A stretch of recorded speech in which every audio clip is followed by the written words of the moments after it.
பெரம்பலூர் பாடலூர் அருகே சென்னை திருச்சி தேசிய நெடுஞ்சாலையில் கார் மோதிய விபத்தில் சமயபுரம் கோயிலுக்கு பாத யாத்திரையாக சென்ற 2 பெண்கள் உட்பட 3 பேர் உயிரிழந்தனர்.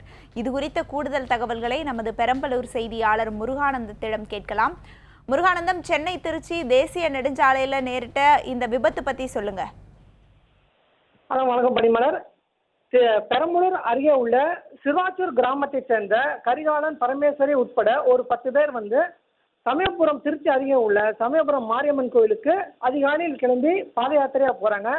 அப்படி பாத யாத்திரை அவங்க சென்று இருக்கும்போது பாடாலூர் அப்படிங்கிற ஊருக்கிட்ட ஆஞ்சநேயர் கோவில் என்ற இடத்தில் சென்று கொண்டிருக்கும் போது சென்னையிலிருந்து திருச்சி நோக்கி சென்று கொண்டிருந்த அதே வழியே சென்று கொண்டிருந்த கார் அவங்க மேலே ஒரு 10க்கும் மேற்பட்டோர் சென்று கொண்டிருந்தவர் மேல் வேகமாக மோதியது. எதிர்பாராதமாக மோதியது. இந்த எதிர்பாராத விதமாக மோதியதில் கரிகாலன், பரமேஸ்வரி, காவேரி ஆகிய 3 சம்பவ இடத்திலேயே உயிரிழக்கிறாங்க. மேலும் மருதாம்பாள், சோலையம்மாள் ஆகிய 2 படுகாயமுட்டுறாங்க.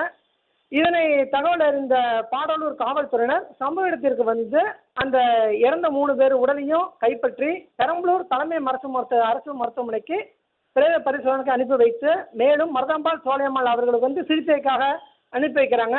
இதனைத் தொடர்ந்து இந்த விபத்து ஏற்படுத்திய கார் ஓட்டுநர் தப்பி ஓடிவிட்டார்.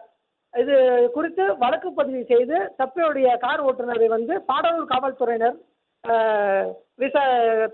பிடிக்கிறதுக்காக மேற்கொண்டு வருகின்றனர்.